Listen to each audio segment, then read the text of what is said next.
안녕하세요. 저는 장용석입니다. 방송대 시간입니다. JD 에듀케이션 플랫폼이라고 해놨는데 좀 거창한 것 같기도 하고 그렇긴 해요. 근데 입에 착 이렇게 달라붙지는 않은 것 같습니다. 이렇게 한 거는 어떤 장기적인 그런 계획, 어떤 생각 이런 것에 의해 가지고 그렇게 한 거예요. 그러니까 결국에는 방송대만을 다루지는 않을 수도 있다 이렇게 봐야 되겠죠. 다음 거를 뭘 할 건지는 생각을 하고 있는데 정말 그 다음 거는 뭐인지 솔직히 얘기해 가지고 불투명합니다. 그렇다고 뭐 방송대를 가지고 계속 영원히 할 수는 없을 것 같아요. 그래서 그렇습니다. 그래서 내가 방송대 모멘토를 통해 가지고 어떤 계속 뭔가 이 장기적으로 이어나갈 수는 없을 것 같아가지고. 근데 내가 이렇게 여러 가지 공부를 한 거를 생각해 보면 나라는 그 자체가 어떤 플랫폼이 될 수 있지 않을까라는 그런 생각을 좀 해봅니다. 그래서 이제 그렇게 이름을 이제 지었는데 어쨌든 그 안에서 나뿐만이 아니고 너도 나도 와서 서로의 생각이나 지식이나 이론들 이런 것들을 공유해 나갈 수 있는 그런 이제 소통의 플랫폼이 됐으면 하는 그런 생각을 가지고 있어요. 자, 그래서 아무튼 이제 그건 그렇고 이번 시간에는 방송대 시간이니까 중간 과제 아카이브 계속하도록 하겠습니다. 통계 데이터 과학하고요. 여론조사의 이해 과목에 대한 중간과제 과제물 그 문제와 제가 30점 맞은 과제를 업로드하도록 하겠습니다. 지금 이제 목이 아파가지고 잠을 잘못 잤더니 목이 아파가지고 죽겠네 아주. 자, 그러면은 시작하겠습니다. 아, 자, 과제가 2022학년도 2학기입니다. 이거는 출석 시험은 아니고 이제 과제예요. 글을 작성해서 제출하는 겁니다.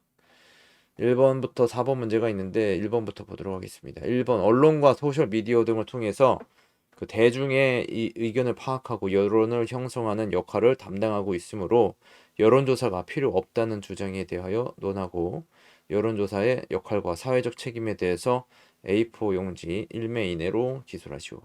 이 개인마다 이게 다른 거라서 내용은 그냥 뭐 제 생각을 얘기하는 건데 이 내용이 뭐 제3자라고 생각하고 내가 읽어봤을 때 그렇게 뭐 이렇게 퀄리티가 좀 떨어지는 것 같지는 않은 생각이 들고요.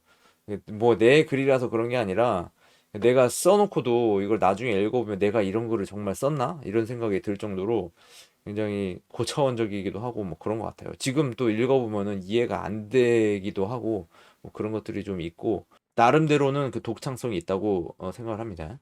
자, 여론조사의 의미, 언론과 소셜미디어는 여론 정보의 수집을 수월하게 하는데 많은 역할을 하고 있습니다. 특히 소셜미디어가 가진 능력은 여론조사에 못지않고 그 영향력도 큰 것으로 볼 수 있습니다. 특히 즉시성 면에서 소셜미디어는 여론조사의 속도를 압도합니다. 즉, 소셜미디어는 실시간 소통을 통해 이루어지기 때문에 어떤 문제나 질문에 대한 답변을 즉각적으로 확인할 수 있습니다. 그런 점에서 현재 상황에 대한 사람들의 생각을 바로 알 수 있다는 점에서 큰 장점이 있습니다. 소셜미디어 이용자가 직접 현상을 관찰하고 일반인에게 전달함으로써 언론의 기능을 하는 것은 소셜미디어의 특징이라고 할 수 있습니다. 게다가 언론은 인지도를 등에 업고 소셜미디어와 결합하여 전문적인 접근 방식으로 사회 현상을 체계적으로 일반인에게 전달하기 때문에 파급력이 우수합니다. 하지만 언론과 소셜미디어는 일부분의 관심과 취재에 따라 편향적인 정보를 수집할 가능성이 매우 큽니다.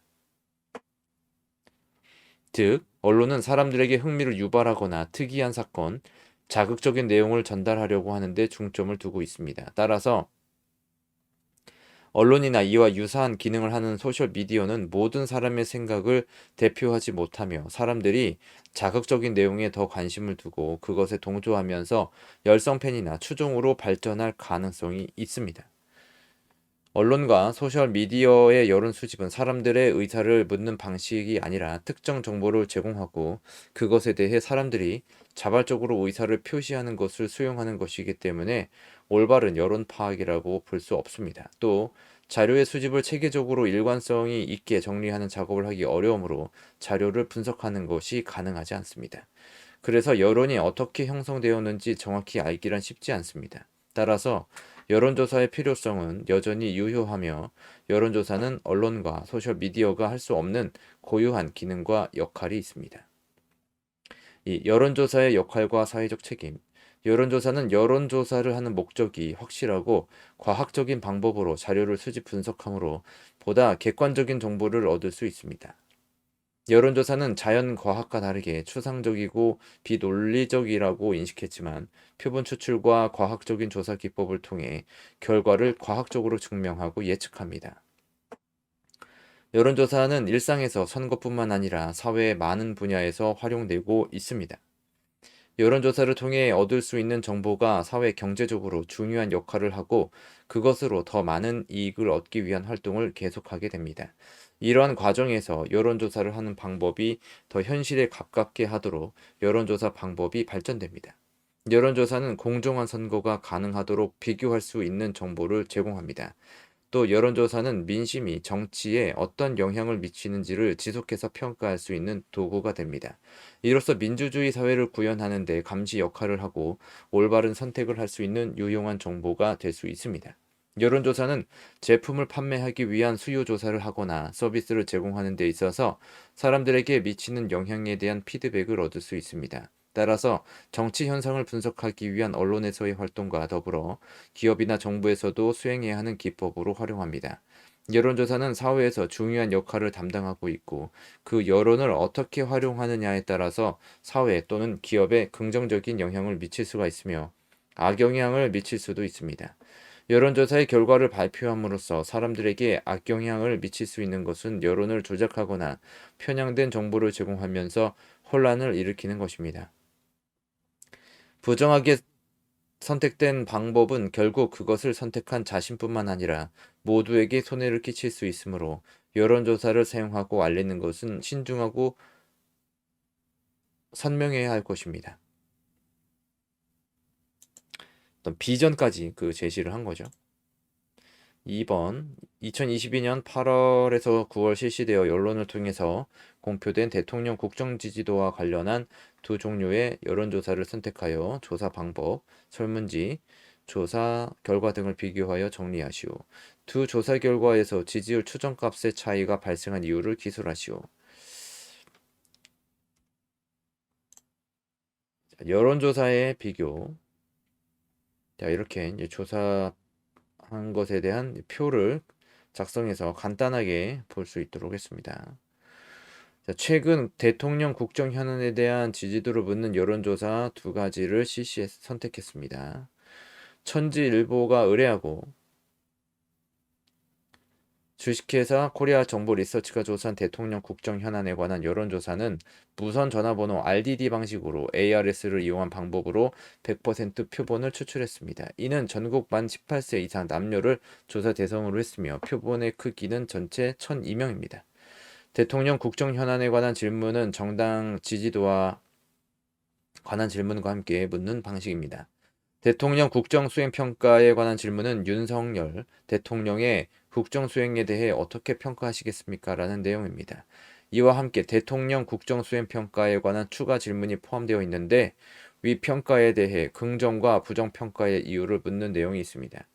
코리아 정보 리서치의 여론조사 결과는 대통령 국정 수행 평가에 대해 긍정이 30.2%, 부정이 66.8%, 모름이 3.0%로 조사되었습니다.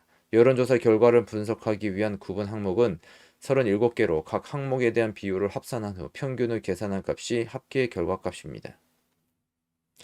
이 조사는 2022년 8월 28일부터 동년 동월 30일까지 2일 동안 진행되었습니다. 두 번째 여론조사는 스트레이트 뉴스가 의뢰하고 조원 CNI에서 조사한 대통령 국정 현안에 관한 여론조사입니다. 이 여론조사는 100% 무선전화 ARS를 이용하여 전국 만 18세 이상 남녀를 대상으로 RDD 방법으로 추출하였습니다. 표본의 크기는 전체 1002명입니다. 이 조사는 윤석열 대통령 국정 운영 평가, 지지평가, 정당 활동 전망, 명절 계획 등을 묻는 내용으로 구성되어 있습니다. 이 중에서 윤석열 대통령 국정운영평가와 관련한 질문은 1문항으로 그 내용은 귀하께서는 윤석열 대통령이 국정운영을 얼마나 잘하고 있다고 혹은 잘못하고 있다고 생각하십니까? 입니다. 윤석열 대통령 국정운영평가와 관련 질문은 거주지역, 연령대, 성별, 지지 정당, 경제적 소속에 따라 구분되어 있습니다. 조사 결과는 구분에 따라 구분한 총 26개 항목의 각 비율을 합하여 항목 수로 나눈 값을 전체 값으로 표시했습니다. 이에 대한 결과값은 잘함 34.1%, 잘못함 64.4%, 잘모름 1.5%입니다. 이 조사는 2022년 8월 28일부터 동년 동월 30일까지 3일 동안 진행되었습니다. 이 지지율 추정값의 차이 발생 이유. 위에서 두 가지 여론조사 결과의 분석에서 대통령 국정 지지도와 관련한 조사 결과에서 지지율이 란 표현은 나타나 있지 않지만 긍정과 부정 또는 잘함과 잘못함의 전체 결과가 지지율과 관계가 있다고 볼 수 있으므로 이런 결과값을 지지율로 대신할 수 있을 것입니다. 두 여론조사는 비슷한 시기에 조사하고 발표했습니다. 대체적인 평가는 비슷한 경향을 보이지만 지지율의 절대적인 추정값은 차이가 있습니다.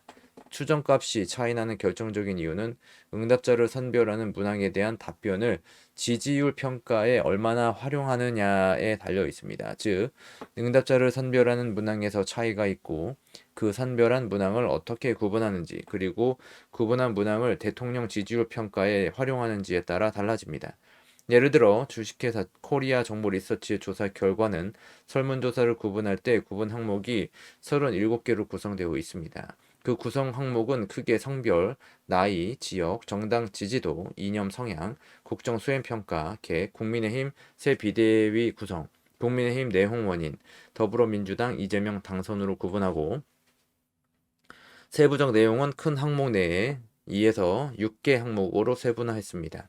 반면에 조원 CNI의 조사 결과는 세부적 항목이 26개이며 구체적으로 크게 거주 지역, 연령대, 성별, 지지하는 정당, 경제적 소속 계층으로 구분했습니다.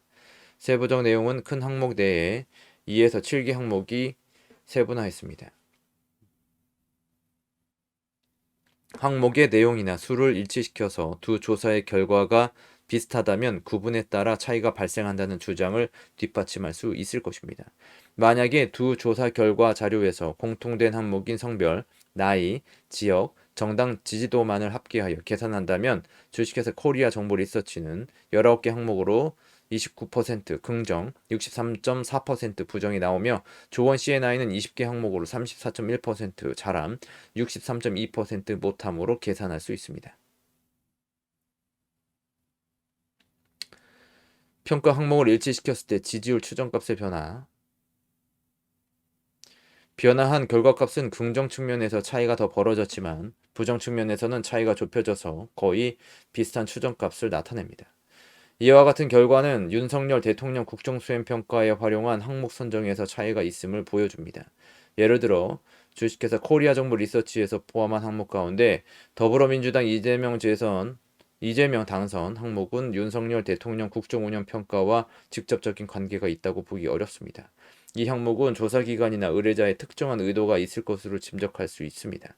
평가 방식은 긍정평가가 긍정하는 비율 5.4%, 부정하는 비율 93.5%, 부정평가가 긍정하는 비율 58.8%, 부정하는 비율 36.9%라는 등 논리적으로 이해하기 어려운 항목이 긍정평가의 평균을 떨어뜨리고 있는 점과 부정평가의 평균을 높이고 있는 점에서 코리아 정보 리서치가 수행한 여론조사의 신뢰성을 고민해 볼 필요가 있습니다. 이 밖에 응답률, 조사 지역, 기간, 질문 내용 등에서도 다른 점이 있으므로 차이가 발생한 이유가 될 수 있습니다. 3번 전화조사와 온라인조사의 장단점을 비교하고 혼합조사가 필요한 이유를 설명하시오. 전화조사와 온라인조사의 장단점 이렇게 표로 표시를 했습니다. 전화조사는 조사하는 데 신속하게 대응할 수 있고 개별 면접조사의 30% 정도 비용이 들면서 양질의 자료를 얻을 수 있습니다. 전화조사는 전화조사 시스템을 이용하여 조사 과정의 관리가 쉽고 면접원의 규모가 적어도 조사하는 데 어려움이 없습니다. 전화조사 면접원은 응답자 선정 과정을 통제할 수 있습니다. 또 응답자와 전화 통화를 하면서 명확한 답변을 요구하고 응답에 관해 확인할 수 있어 질문 요령을 충분히 구사할 수 있습니다. 그러면서 면접원의 행동을 통제할 수 있으므로 조사 과정에서 면접원의 영향력을 줄일 수 있습니다. 그러나 전화조사는 응답자가 응답을 거부할 우려가 있는데 잘 모르는 사람에게 자신의 정보를 제공한다는 것에 대해 민감한 반응을 보일 수 있습니다. 그래서 가구원의 목록을 작성하는 데 어려운 점이 있습니다. 전화조사의 가장 중요한 단점은 대표성의 부족입니다. 지역번호를 가진 유선전화가 줄고 무선전화가 늘어났기 때문에 조사 지역을 할당할 수 없어 조사가 편향될 수 있습니다. 또 면접 시간에 제약이 있고 ARS 자동 응답 방법은 응답률이 낮고 거짓 응답을 할 가능성이 큰 것이 단점입니다. 온라인 조사는 저렴한 비용으로 조사를 진행할 수 있습니다. 온라인 조사의 비용은 전화조사 비용의 50% 정도가 소요되는 것으로 나타나 있으며 날씨나 사회적 환경의 영향을 거의 받지 않기 때문에 조사 기간을 단축하는 데 유리합니다. 온라인 조사는 컴퓨터와 인터넷을 사용하는 조사로서 사이버 공간을 활용할 수 있으므로 동영상, 그래픽, 음성 등 시각적 자료를 이용할 수 있습니다. 시각 자료는 응답자의 흥미를 유발하고 직관적으로 이해할 수 있는 데 도움이 됩니다. 그러나 온라인 조사는 컴퓨터와 인터넷 사용자들로 제한되므로 일반적인 모집단을 대표할 수 없는 문제가 있습니다. 온라인 조사는 표본의 확률 추출이 불가능하고 표본 추출 툴을 확보할 수 없으므로 확률 추출의 계산 등 효율성을 갖춘 표본 설계가 어렵습니다. 온라인 조사에서는 조사 대상자를 선정하기 위해 인터랙티브 프로그램으로 전자 우편 조사, 웹 조사, 상호작용형 조사로 구분할 수 있습니다. 혼합조사의 필요성, 자료를 수집하는 방법은 전화조사, 온라인조사 등 다양하지만 개별적인 조사 방법은 앞서 비교한 것처럼 스스로 해결하지 못하는 단점들을 가지고 있습니다. 따라서 이러한 단점을 해결하기 위해서는 다른 자료 수집 방법과 혼합하여 조사를 시도해야 할 필요가 있습니다. 혼합조사는 전화조사, 개별 면접조사, 온라인조사 등을 결합하는 것으로서 각 조사 방법의 단점을 극복하고 장점을 극대화하는 방안이 될 것입니다. 4번 확률 추출법과 비확률 추출법의 개념을 기술하고 두 표본 추출법을 비교하여 장단점을 설명하시오. 확률 추출법과 비확률 추출법의 개념. 확률 추출법은 1948년 대통령 선거 결과가 여론조사와 다르게 나타남으로 인해 할당 표본 추출과 조사 방법의 문제점이 노출되면서 도입하게 된 추출법으로 모든 표본 추출 단위들이 표본으로 선정될 확률이 사전에 주어지는 표본 추출법으로 시카고 대학에서 처음으로 개발하였습니다. 이게 막 요약을 하다 보니까 말에 주어 동사가 막 정확히 구분이 안 돼 있는 것 같은 그런 느낌이 드네요. 이런 문장은 별로 좋은 문장이 아닌데. 확률 추출법으로는 단순 임의 추출법, 층화 임의 추출법, 계통 추출법, 집락 추출법이 있습니다. 비확률 추출법은 실제 조사에서 추출 단위의 명부를 작성할 수 없어 표본 추출 단위들이 표본으로 추출될 확률을 알지 못할 때는 확률 추출법을 적용하지 못하므로 이때 적용할 수 있는 추출법입니다. 비확률 추출법에는 할당 추출법과 편의 추출법 등이 있습니다.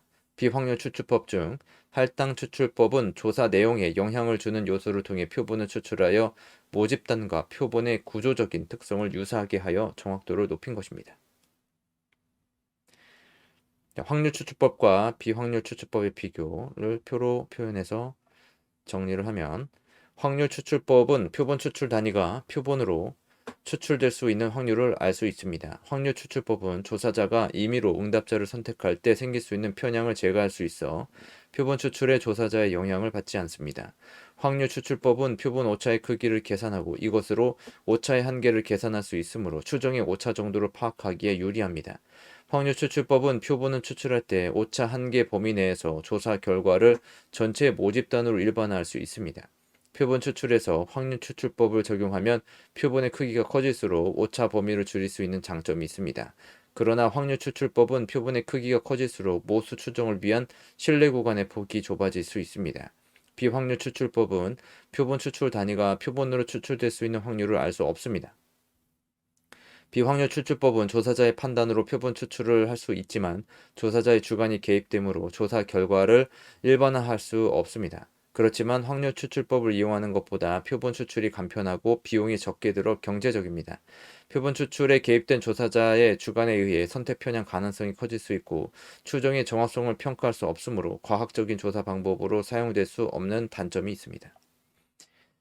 자, 이렇게 해서 다 마무리가 됐습니다. 이 과제를 했는데 뭐 30점을 받은 과제이긴 하지만 좀 내용이 그래도 좀 어려운 편이기는 한 것 같아요. 내가 마지막 문제 같은 경우에는 그 교재를 참고해 가지고 요약을 했는데 그 표절에 걸리지 않아야 되기 때문에 그 내가 정리해서 하는 점이 좀 이제 어려웠던 거죠. 자, 아무튼 여기까지 하도록 하겠습니다. 이 내용은 이제 참고 자료로만 활용을 하시고요. 이제 복사하거나 표절했을 경우에 책임은 본인에게 있다는 점 알려드립니다. 수고하셨습니다.